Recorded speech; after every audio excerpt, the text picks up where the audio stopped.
eu trago para vocês uma discussão sobre uma das obras filosóficas mais importantes da história aqui do Ocidente. Crítica da Razão Prática, do gigante filosófico alemão Immanuel Kant. Nós vamos falar muito sobre um conceito central do livro Crítica da Razão Prática, que é uma derivação, uma continuação da Crítica da Razão Pura, esse binômio kantiano que vai ali revolucionar a história da filosofia.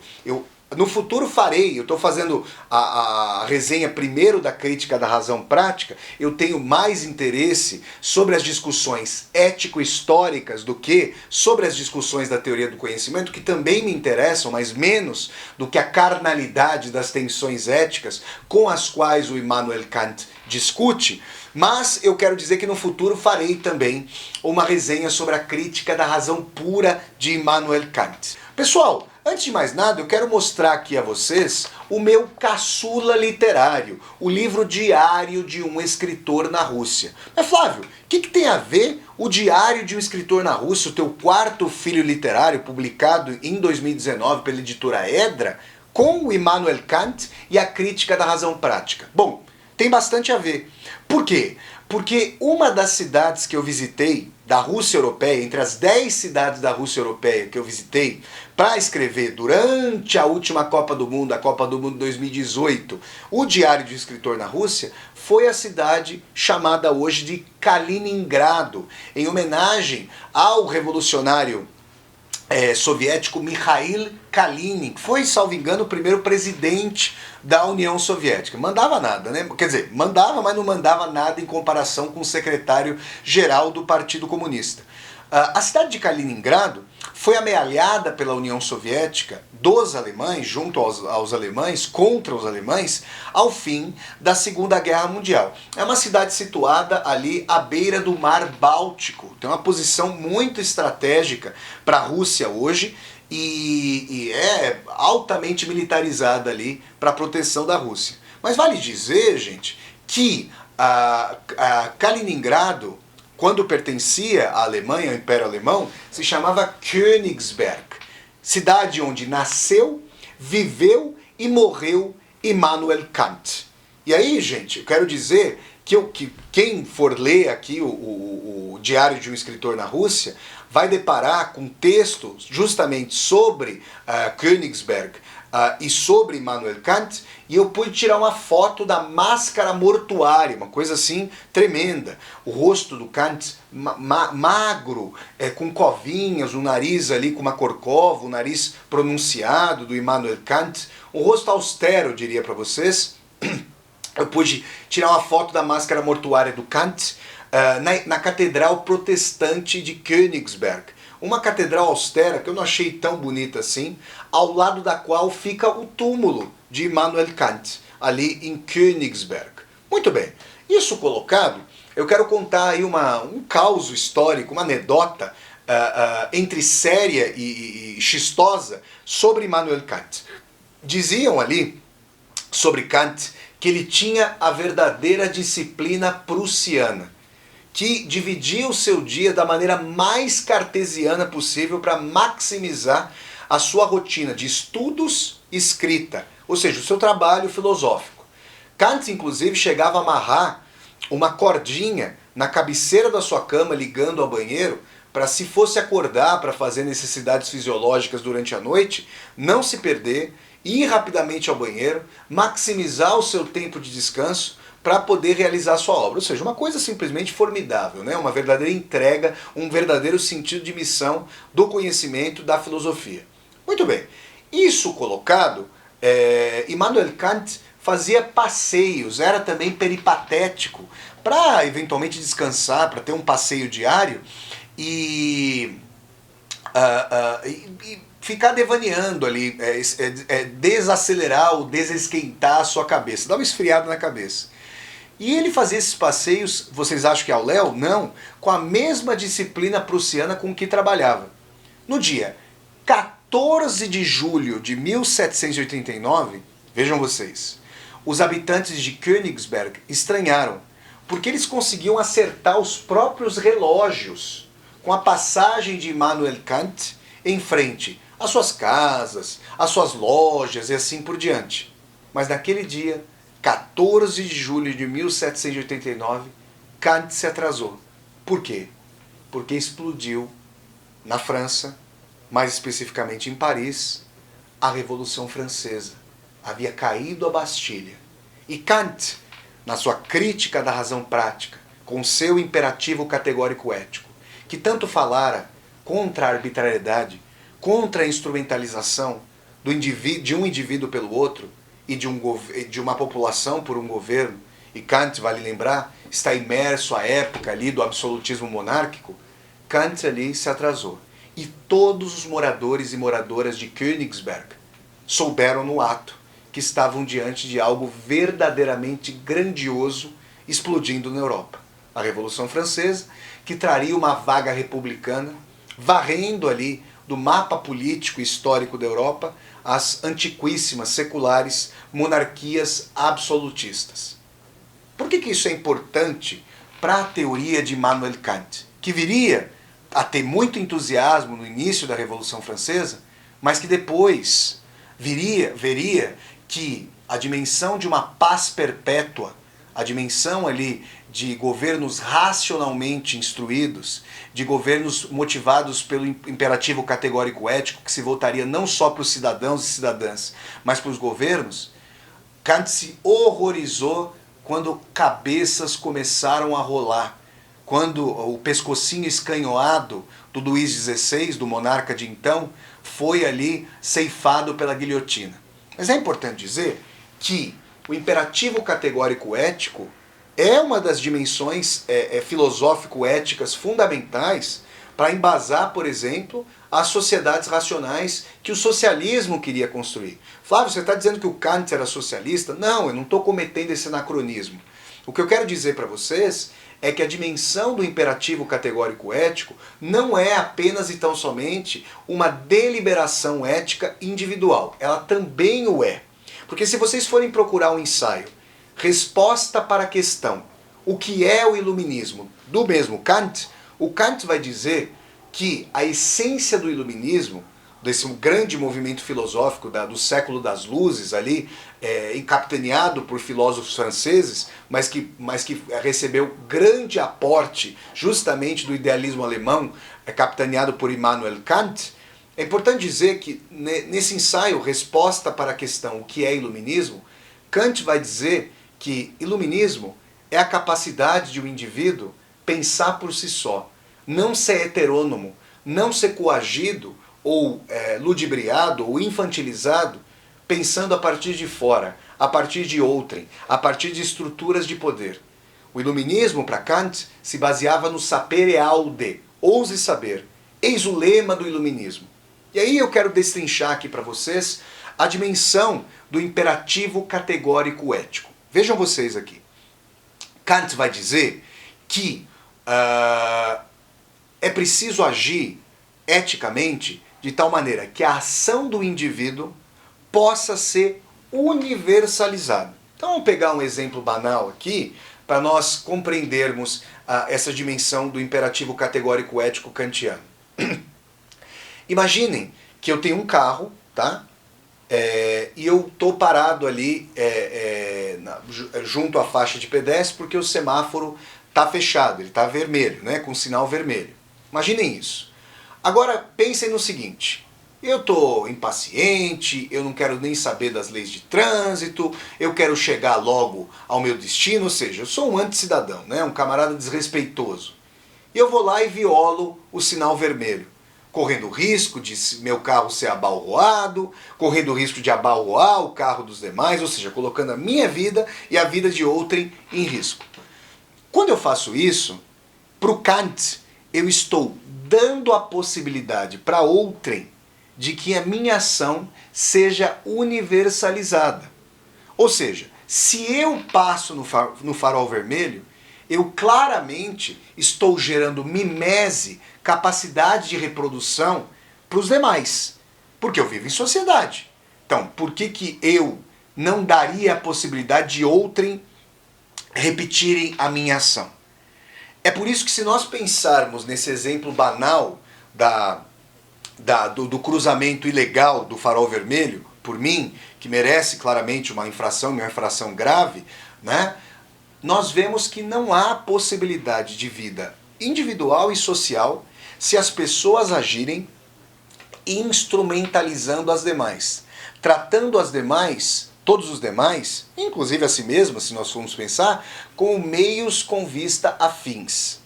Então Kant é um anti-hedonista por excelência.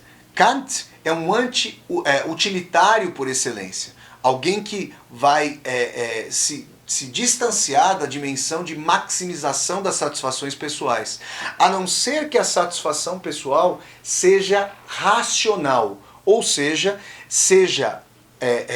faça sentido na medida em que vai até o limite da outra pessoa, respeitando essa outra pessoa como um fim em si mesma, e não como alguém passível de ser instrumentalizada, como um meio com vistas a um fim. Então Kant vai dizer, na centralidade do seu imperativo categórico ético, que a pedra de toque da ética individual e, claro, social e política é a ação benévola, a ação racional, passível de universalização. Haja como se fosse um legislador, na medida em que a legislação serve a todos e a todas. É nessa medida que cada coisa que eu faço é passível de mimese. Então, se eu não minto, se eu não roubo, se eu ajo com retidão, se eu ajo com benevolência, se eu ajo de maneira a respeitar os demais e as demais, Kant vê nisso a base individual, social e política para o estabelecimento da paz perpétua e para o estabelecimento de governos iluministas, racionais, voltados então não apenas para a maximização dos seus próprios interesses e para a guerra, como era o caso recorrente dos regimes do absolutismo monárquico envolvidos nas suas muitas guerras, mas na dimensão da vida cotidiana. Então eu quero dizer a vocês que a crítica da razão pura de Immanuel Kant, investigando as bases para a constituição de uma sociedade racionalmente ética, é também um tratado político fundamental, porque obviamente não há imperativo categórico ético para o sujeito se nós formos depauperados de propriedade, ou seja, se não tivermos onde morar, se não tivermos como comer, o que comer, se não tivermos saneamento básico, se não tivermos educação pública de qualidade, porque obviamente alguém que vai se alçar aos juízos éticos complexos do imperativo categórico ético kantiano precisa obviamente ser bem socializado, bem educado e bem formado. Né? Instintivamente, o que a história nos lega, na nossa dimensão de seres também biológicos, é um egoísmo reprodutivo, aí lá Charles Darwin, e isso tolhe ali, fere os direitos, por exemplo, de quem não sou eu e de quem não faz parte do meu clã.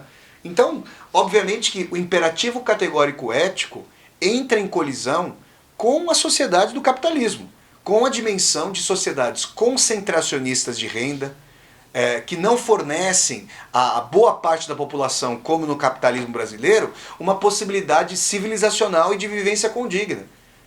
Kant foi o grande inimigo não só do absolutismo monárquico, mas de quaisquer regimes e sistemas que lançam mão dos demais como meios com vista a seus fins de reprodução, por exemplo, no capitalismo, do capital. Então Kant pode ser tido sim como um precursor iluminista dos movimentos socialistas. Sabe qual que é a questão, a tensão para todas e todas nós? A tensão é que Kant superestimou, diria, o século XIX freudiano, nietzscheano e dostoiévskiano, e o século XX também de Freud. Kant superestimou a capacidade de juízo racional dos indivíduos. Ah, Flávio, você está dizendo que os indivíduos são incapazes de agência racional? Não, claro que não.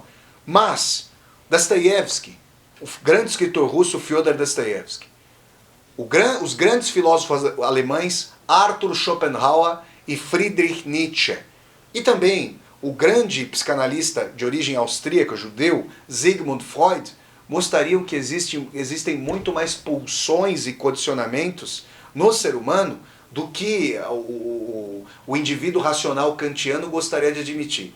Isso sem mencionar a sociologia do século XIX, com Émile Durkheim, com o grande sociólogo francês Émile Durkheim, com o revolucionário alemão Karl Marx, com Max Weber, mostrariam ali as várias condicionantes sociopolíticas, sociais, políticas e históricas do indivíduo, sobre o indivíduo, contra o indivíduo, sobre as costas do indivíduo.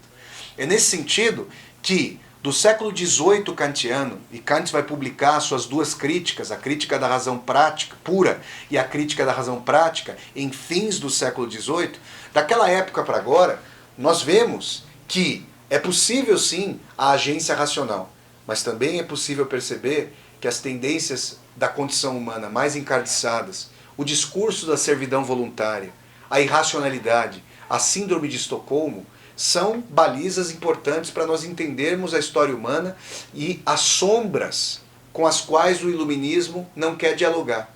Kant também estava imbuído de um otimismo histórico.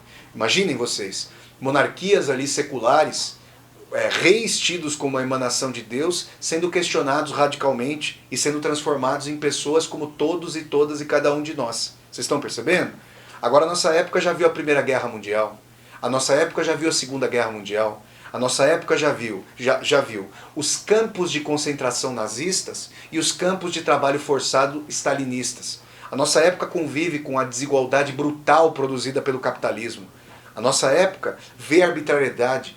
Recentemente, líderes fascistas de fortes tendências autoritárias foram eleitos em países como o Brasil, como os Estados Unidos, na Polônia, na Hungria, o Vladimir Putin, que é um oligarca, um déspota na Rússia, com apoio popular.